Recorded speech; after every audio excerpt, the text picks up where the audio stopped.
Ayan, magandang umaga po. Ngayon nandito tayo sa bahay ni Nanay Josefina Dominga at saka ni Tatay Federico Domingo.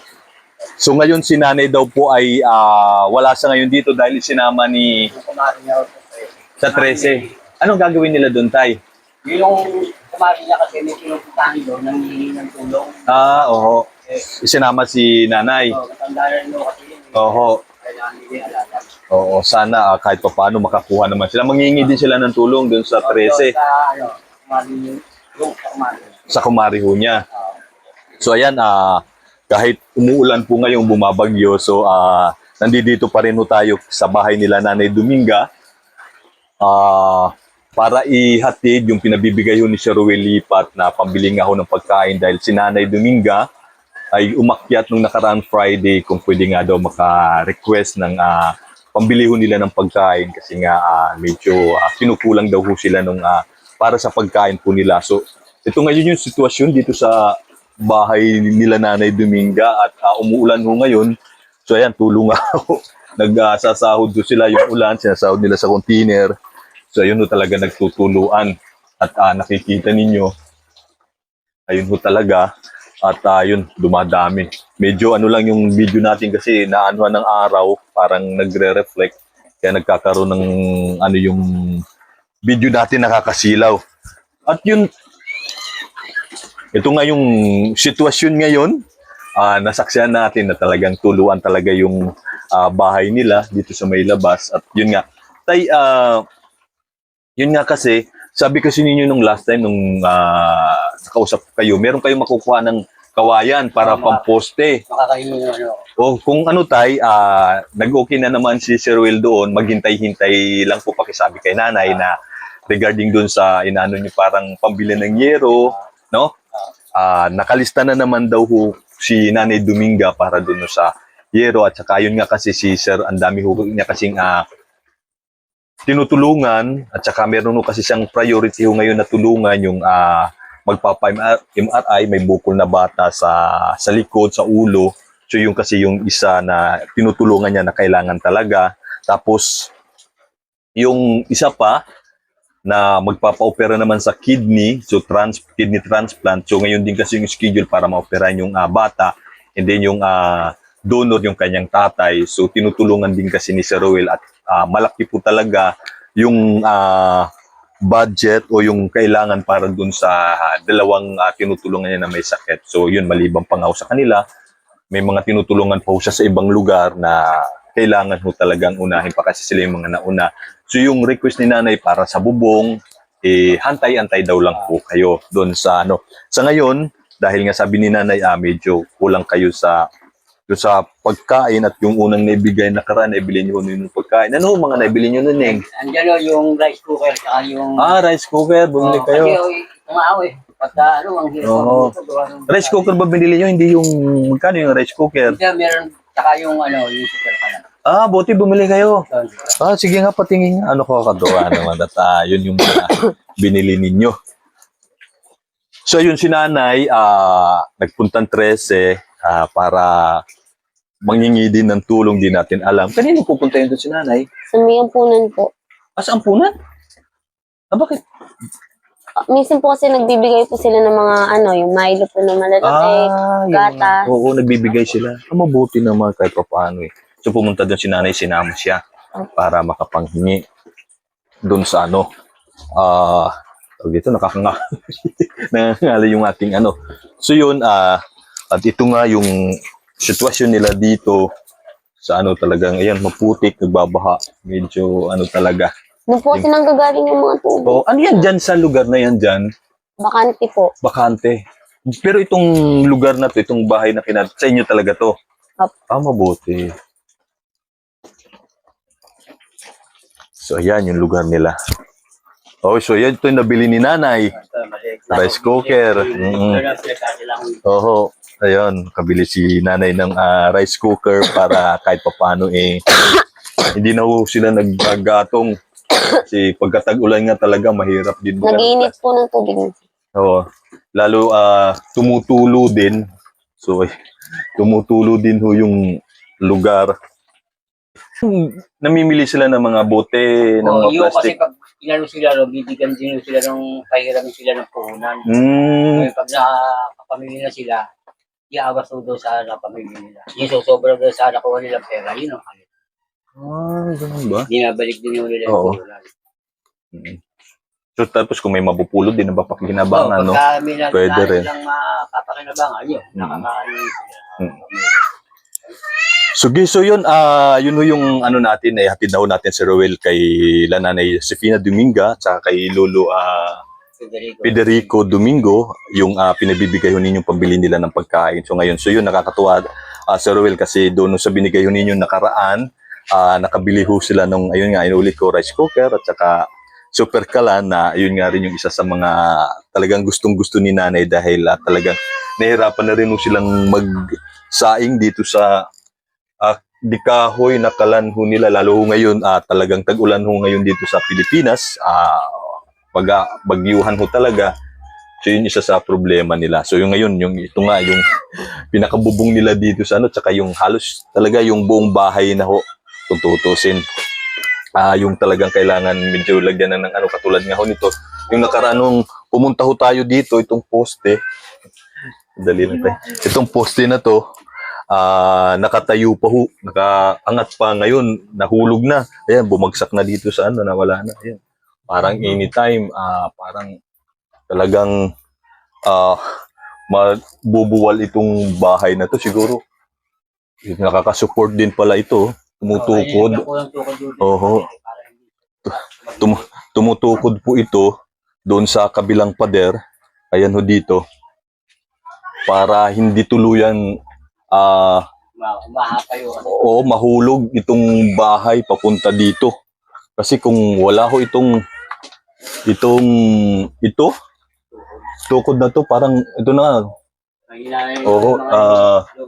Talagang huhulog na ho itong bahay papunta ho dito sa kabila kasi ayun na ito yung poste, wala na din ho talaga, bagsak na. So yun tay, sa ngayon tay, abat-abat na lang muna doon para kayo na yung mabigyan ni Sir Roel ng pambili ng yero, and then at the same time mapaayos yung kahit paano yung bahay kasi ang dami nga talagang tinutulungan ni Sir Roel, ang dami naka-schedule sa kanya, ang dami naka-line up, kaya pinaghahati-hati, pinagbibigyan niya ho lahat yung pwedeng bigyan. So kung sabi nga ni Sir Roel, kung isang tao lang yung binibigyan, bakit hindi ho bigyan ho ng ano, pero yun nga kasi ang dami tay, kaya yun ho yung isang ano, sana yun, may tawag dito, kabili kayo ng pagkain, kabili kayo bigas, and then kunting ulam, pang ano ho, para sa inyo, pamilya. Okay, hindi na ako magtatagal tay, maraming salamat sa tiwala, maraming salamat sa iyo, Barbara. So, nakakatuwa yung ano niya kasi isa sa mga parang pang-artista yung kanyang pangalan. So, yung asawa mo, si ilang taon na yun? Si Kenneth? 22 po. Ayun, si Kenneth. Ano natin, ito yung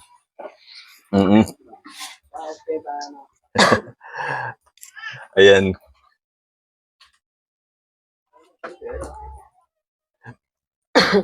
Hintayin lang natin si Kenneth para kahit paano Sir Roel makilala mo rin yung apo ni nanay. Ito si Kenneth, siya po yung namimili ng tawag dito? Bakal bote. Oo, ng scrap. So dumadayo pa pala sila ng Tagaytay. Akala ko din, dito lang ho sila. So, dito kang sa kabila para hindi makita kasi sa ano. Tapos, okay lang ba? Tanggalin natin yung sombrero mo. Bakit parang... Ayan. Ikaw mismo yung apo ni Nanay Dominga at saka ni Tatay. So, yun ho yung ano. Ang trabaho niya ay namimili ng... Mga scrap po, yung mga plastic, mga bakal-bakal. Bakal-bakal na ano. So, yun yung hanap buhay niya. So, ngayon di sila nakalabas, gawa ng maulan. And layo pala ng inaabot niya sa Tagaytay pa, kung saan-saan pa dito sa Cavite na malapit. Ayun nga rin pala, kung gusto mo, pwede kang sumali sa pa-contest ni Sir Roel Lipat. Yung Run Challenge na 250 miles. So, magja-jogging ka lang. Ilang oras kung gusto mo. Tapos, iipunin mo yan hanggang sa makumpleto mo yung 250 miles challenge ni Sir Roel. So, by December, i-announce doon kung sino yung mga nanalo doon sa pa-jogging ni Sir Roel. Pwede kang sumali doon. So, ang gagawin mo, kung may cellphone ka, mag-upload ka lang yung sa tracking device app. Tapos sabang jogging ka, magre-record doon kung nakailang kilometro ka, nakailang kilometers ka. Ganun lang gagawin. Kung gusto mo, pwede ka sumali nun by December. I-announce doon, isasubmit mo na yung tawag dito, yung natakbo mo. Pero i-record mo lang yon, hindi mo tatanggalin ha. Kasi ibibis din doon na talagang legit yung ginawa mo. Bawal sumakay ng mga tricycle. Bawal ganun. Kailangan tatakbo ka lang talaga. Yung, oo, hindi yung sasakay ka ng motor, sasakay ka ng bike. Kasi makikita din yun na ang layo-layo ng narating mo, bakit kang bilis-bilis mong makatapos? So, iba yung nare-record kasi doon, makikita din kasi yung time duration at malalaman din ng team, lalo na ni Sir Ruel na kung ano yung ginawa mo, bakit ang bilis mong matapos yung 250 miles sa Run Challenge, sir. Kung gusto mo yung pwede ka na sumali para malay mo din natin masabi pagdating ng December o sino yung pala rin. So, yun yung mga ano. Okay, so ano pangalan mo pala? Kenneth Domingo po. Kenneth Domingo. Ilang taong ka na? 22 po. 22. So, 3 na ho yung anak siya. Yun yung asawa niya, si Barbara. Ayun yung mga anak ho nila. Ay, tay, langat po kayo. Ano ba yun? Ayun, no? So, 3 na po. Yan yung bunso, no? So, yun yung bunso ni Kenneth. Kenneth, no? Opo. Kenneth. Silang mag-asawa. So, ayun, tay, ang gagawin natin para pagdating ng ibibigay ni Sir Ruel na tulong sa inyo, pambili ng yero, at saka nung kahoy pa, kung may susubra pa, papasemento pa dito sa ano, kasi talagang bumabaha talaga, nagpuputik ho dito sa higo ninyo. Ipon na kayo ng kawayan na poste, tapos yung yero, magkambas ka na dun sa junk shop, kung alin pa po pwede, na maganda pa naman, para doon na tayo kukuha. Tapos kung pwede, kung masasabi mo, pwedeng hiramin na muna, utangin, reserve na tong yero na mamili ka na, no? Gawin mo na yun para na sa ganun. Pagdating nung ibibigay ni Sir Ruel na tulong, pagbalik ko dito, meron na kagad tayong materialis, babayaran lang natin. Tapos at the same time, makakapag-umpisa na tayong makagawa dito sa bahay nyo. Diba? Para, ano. At saka alam mo na naman yung, ano ko no, FB page ko para i-message mo din ako kung tawag dito, nakapag-reserve ka na ng mga yero, tapos si tatay nakakuha na nung pang-poste na kawayan dito sa ano, para na sa ganun, medyo naka-ready na tayo. Diba? Pwede mo naman natin yung ano, no? Mapakiusapan yung boss mo dun sa junk shop. Ayun, no. Para i-receive na lang tapat Oo, no, reserve na lang, oo. Para pagka may pera na babayaran, hindi na nila yan, no. Okay naman na yun, ano naman yun ni Sir Ruel, magkano naman yun si Sir. Pero siyempre, inunan niya lang yung mga, ngayon na uoperahan kasi ang daming MRI, tapos operahan sa kidney, transplant, ayun yung priority kasi ni Sir Ruel, kaya lalaki ng mga ginastos niya para dun sa mga pagpapa-hospital ng mga beneficiary. So, yun kayo naka-line up yung kay nanay para doon sa nasa pabubong sa inyo. Yung yero, paano tayo? Magkano naman yun yung yero katulad na ganun? Yung yero. Anong gagawin nun? Magkano yung yero, tay? Hindi, timbangan no yun conforme sa bahay tsaka yung bigat. Kasi kung gano'n ang timbang na, yung sa yero, pumatakan mga 5 kilo. Yung 20, isang daan. Okay. So, kung 20 kilo sa 20 pesos, so mga 200, no? Mas okay, mas mura yun, di ba? Halos kalahati yung presyo. Oo, kaya oo eh. Hindi lang kalahati, parang 1/4 lang yung ano. At least kahit pa paano, magagandang klase pa naman yun, no? Doon naman ako kasi siya nakakapamili. Kayo na mamimili. Mabuti. Sige, yun yung gawin natin, tay, ha? So sana itong month, magano si Sir Ruel, para pagbalik ko, tay, ready na yung mga sinasabi nyo, may poste na kayo ng kawayan, tapos pa-reserve na ka na nung yero, para pagbalik ko, babayaran na natin yung yero, tapos makapagkabit na tayo. And then kung makakapag-umpisa na kayo, may ano yung kawayan dito, tayo, may poste-poste na. Hindi, ganun na gagawin ko. Pag nakakuha na ako ng kawayan, iayos ko na yan. Oo, tay, tama. Ano na, yero. Oo. Papatong na lang. Tapos yung kawayan na rin tayo, yung pinakaano, no? Oo, no? Tama, tay, magandang idea ho yun. Magandang idea para pag... Bawi ko kasi mahal pa. Ayun na nga. Kaya katulad nga nito, yun, no? Ito talagang bahay na to talaga, Sir Ruel, kung wala itong kahoy na to dito, wala. Bagsak na ho ito papunta dito. Oho. Kasi ito na lang yung sumusuporta na 2x2 na nakatukod. Dito sa kabila. Mga nahingi namin yan. Mhm. Kaya so ganun ang gawin natin tayo pagka nakadiskarte na kayo nung kawayan, postin nyo na, i-post nyo na para pag balik ko dito, kung may dala na akong pera para pabili natin ng sayero, makabili na tayo tapos ilagay na lang natin na ilagay. At least kahit paano, ayos na. At tapos ito kung masusuportahan ng kawayan, no? Pag Ganun lagyan yan. ako ito ng post, yung email na may Okay, sige tay. para yun ay gagawin kong post. Oo, ano nyo na muna, no? Tapos kahit yung kawayan, parang igaganon, no? O parang katulad nitong isa na to. Kaya, kasi talagang pakiwari ko talaga pagka wala na itong Mga gaganto na ako. babagsak na ho ito papunta ho dito sa sa akin dito sa may akin. Hulog na ho ito at tumatawa yung baby. Para nakikinig din sa usapan. Nakikinig din. Okay, sige tay. Ayun ang gagawin natin ha. Sana pagbalik ko dito, nakaposte na yung kawayan dito na sinasabi ninyo. Oo, tapos yung yero, kailangan naka-prepared na yon para anytime, pagbalik ko, go na tayo doon sa yero para bayaran, para mahakot na natin dito, para may kabit na natin. Tayo yun, aasahan ko yun na ganun yung usapan natin. Baka pagbalik ko, sana hindi naman na pagbalik ko, wala pa. Wala pang nakaano. Pagka yung araw-araw pupunta ako doon, magsasabi na ako para makapamutulan. Oo, yun yung isa sa anak. Prepare na po namin yan. Ilang post silang ba yan? Anim. Ay, nakawayan. Lagyan na natin na isang Pati ganyan. yung nakaganon. Oo, yung mga pangganyan, oo. Kaya, Diba? oo, di ba? Ito mo si lolo mo, Toy, no?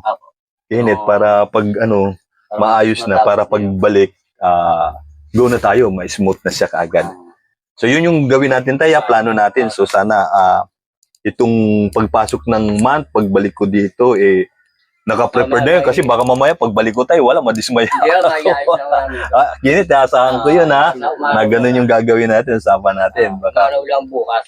pagka napabalik kasi ako itong month na to na darating, tapos wala naman ako nakita doon sa pinag-usapan natin, paano yun, gagawin natin. Magsasabi na ako ng bukas. Pataw na. Kasi nakaslista na naman kayo kay Sir Roel na paragadling ako dun sa tawag dito sa bubong at pag-aayos yun itong bahay ninyo kahit papaano, mabigyan ng suporta kasi wala talagang bagsak na ho talaga itong bahay kung tutusin, kung wala lang ho ito, hulog na. Maano. Wala na rin. Buti na lang ho ito tayo, simentado, no? Kahit papaano, matibay-tibay itong sa kapitbahay nyo. Oo, natutuhuran. So, yung isa. So, ayan, umiiyak na si baby, yung anak nila, Kenneth, at saka ni Barbara. So, ayun, ano na ba yung masasabi ninyo kay Sir Roel Lipat? Maraming salamat po kay Sir Roel Lipat, kay Ma'am Luz Lipat, kay Jeroy Lipat, tsaka po kay Percy Official Channel. Sige po, maraming pong salamat po sa inyo. Thank you po sa inyo. Salamat po. Sige po tay, Barbara, Kenneth, yung pinag-usapan natin, yung kawayan ninyo, ayusin na natin para pagbalik ko, okay na.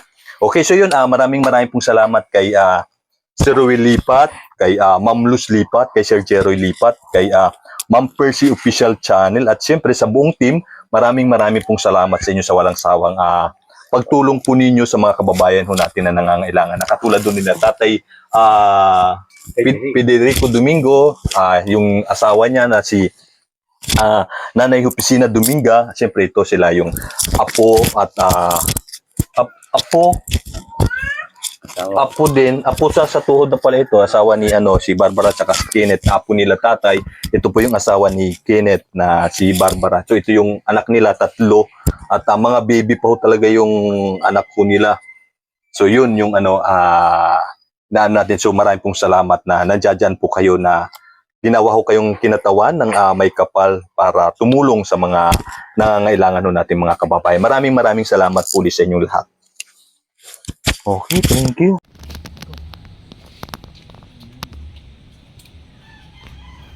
Yung mga anak mo Barbara ha. So yun po yung anak nila Barbara at saka si Kenneth, yung dalawa at saka ito pa yung bunso.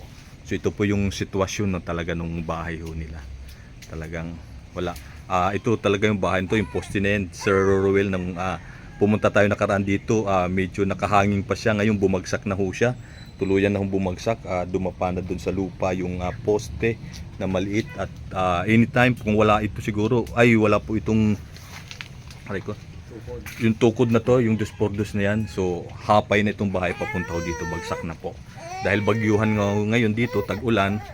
So yun talaga yung nangyayari ngayon. Ito po yung itsura. So yun, nakakatuwa din naman sa Sir Ruel dahil dun sa ibinigay ninyo na nakaraan kila Nanay Dominga, yan na nga po yung nabili nila, yung super kalan at yung rice cooker na nabili ho nila para sa pangangailangan sa kanilang pagluluto. So ang isang ganito 2 weeks, no? 2 weeks yung tinagal din ng kanilang pagluluto. So siyempre naubos na, tamang-tama naman na doon sa binigay ninyo Sir Ruel, makakabili uli sila para mas gumana yung pagluluto nila.